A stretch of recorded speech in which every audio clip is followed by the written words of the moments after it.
Hello there, my fishy friends. Not much daylight left, so I'm going to talk fast. So what the heck is wrong with flossing? It's a perfectly legitimate question because the way British Columbia fishing regulations are written, flossing is perfectly legal. Our fishing regulations state that the fish must be caught in the mouth and we are not allowed to attempt to foul hook fish. So a foul hook fish is any fish not caught in the mouth. So on the Vedder, we have this unfortunate situation where roughly half of the people on this river, maybe it's a third, I don't know, I don't care. A lot of people are flossing and the other half of the people are complaining about the fact that they're flossing. In fact, I would say it's more than complaining, there's a lot of hate going on. So let me explain it to those of you who don't know what the heck the controversy is about. If you already know what the controversy is about, well, maybe this isn't the video for you because you already have your opinions and, well, maybe you can leave them in the comments. So let's go over it. Flossing is more or less a beginner technique. It involves threading the leader through the fish's mouth without having it bite at all. So the fish are swimming upriver, they're breathing. If you fish in a way that strings the leader sideways, sometimes the leader goes through the fish's mouth, and as your float continues downriver, the fish gets hooked on the outside of the mouth. That's flossing. So what's the problem with it? Well, there are a few different problems. The main one to me is the fact that flossing is very non-selective and it results in quite a few foul hooked fish. So I flossed when I started fishing this river. I don't think there's anything terribly morally objectionable about the practice, but if you're foul hooking more fish than properly hooking fish, then you really need to examine your technique and do better. Because if you're foul hooking a lot of fish and you keep doing the same thing, then you can argue that you're deliberately trying to foul hook fish, and that's not right. The other thing that is kind of wrong with flossing is that it's very, very non-selective. So you're gonna catch any living, breathing fish in that river. And that doesn't matter if it's a pink or a chum, you know, other species that are closed. When you're selecting the right kind of bait and the right kind of presentation and the right kind of water, you are going to be able to target fish selectively. So like where I'm fishing, it's 1.5 feet deep, kind of walking speed water, maybe a little bit faster. I'm most likely to encounter a coho here. If I go and fish a little bit deeper, in a little bit of a deeper pool, a little bit faster water, I'm going to most likely encounter a chinook. So, you know, that's and I'm only going to encounter fish that are willing to bite. So I'm not going to catch some old zombie fish because I'm flossing for everything that's living and breathing in the run. So that's the second problem with it. Another significant problem is that a lot of people who floss use super heavy gear. They don't care if the fish want to bite. They don't care if the fish see their line. So they will run something like 60-pound braid main line and 40-pound leaders and large hooks, which large hooks, when you foul hook a fish with a large hook, it's bound to leave a pretty big injury to that fish. Most people fishing bait do it with like a #1 hook. When I snorkel the river, there is a ton of gear in there, and a lot of it's flossing gear and a lot of it's very heavy. You get these big huge balls of braid, big hooks. It's not just a little bit. A couple years ago I cleaned up the slab run with the aquatic monkey and another friend of ours, and we cleaned 1,000 hooks out of that one run.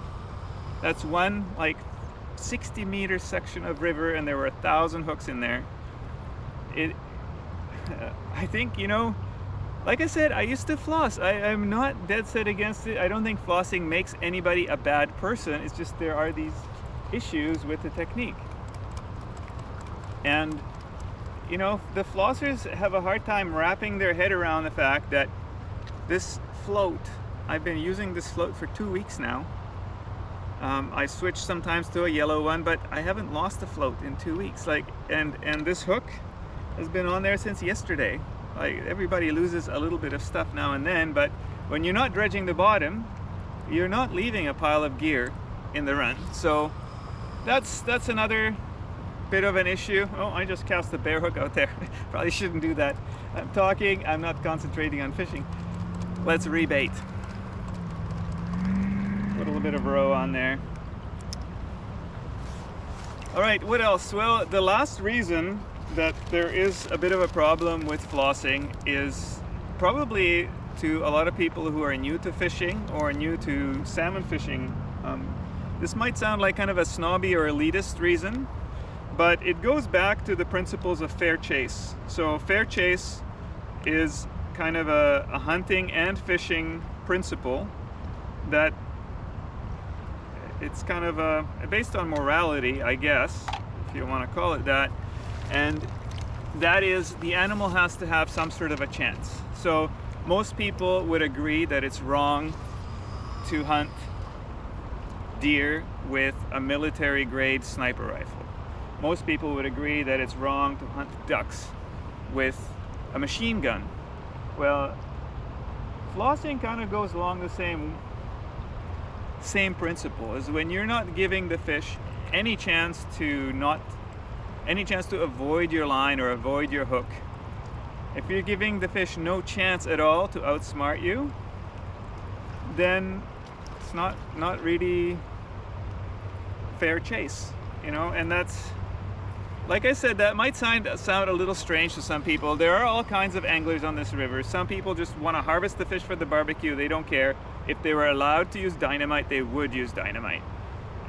But then it goes, you know, there's a whole gamut, right? Then there's some people who tie flies and they pinch they cut the hook off the flies, and they just, seeing a trout grab the fly that they're tied is all they're after. They know they could have caught that fish. So there's a whole range of people, and I fall somewhere in the middle. To be honest, I'm mostly after the meat. I don't sport fish. So when I have enough fish for the year, which usually happens kind of end of October, I stop fishing. I stop going after them. When my freezer's got enough in it for my family to eat for the year, I no longer fish. I might go out once a week, catch a fresh one.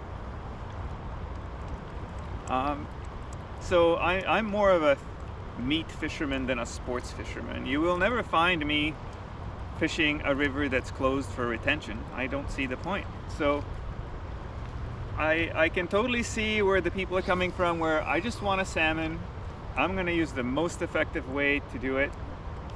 And yeah, that's why this is a complicated controversy. It isn't clear cut, and we can argue about it all day long, but I have outlined for you, I think, the main reasons why there are issues with flossing. So it's non-selective for species. It leaves a lot of bad stuff in the river. It doesn't give the fish a fair chance. And you know, I don't know if you can say any of our salmon runs are getting way better all the time, and that we shouldn't be worried about conservation. And yeah, now I'm rambling on in circles. I think the video is long enough. You get the point. I don't think that flossing is any more morally objectionable than somebody catching a commercial fish in a net. So you wouldn't yell at somebody for going to Save on Foods and buying a fish that was caught in a net. So why would you yell at somebody on the river for flossing, which is legal? What I'm perfectly okay with, yelling at people about is snagging. So perhaps that is one other reason why there is a problem with flossing, is a lot of people combine flossing and snagging. So they will drift and the hook is bouncing along the bottom, and 2 or 3 times a run they'll just yank their float, especially where the fish are sitting. They'll just yank their float, hoping to foul hook a fish somewhere near the head so that they can call it a fair catch and take that fish home. And while I don't really think there's anything at all wrong with like if you are a beginner and you think you have to floss to get your fish, I really can't say a bad thing to you about it. That's a personal choice. And it took me a few years on the river to figure these things out. It isn't perfectly obvious why people have a problem with flossing. And so maybe this video clarifies that for you a little bit. And maybe I just rambled on in circles. Well, nobody made you watch, but thanks for watching anyway. See you next time.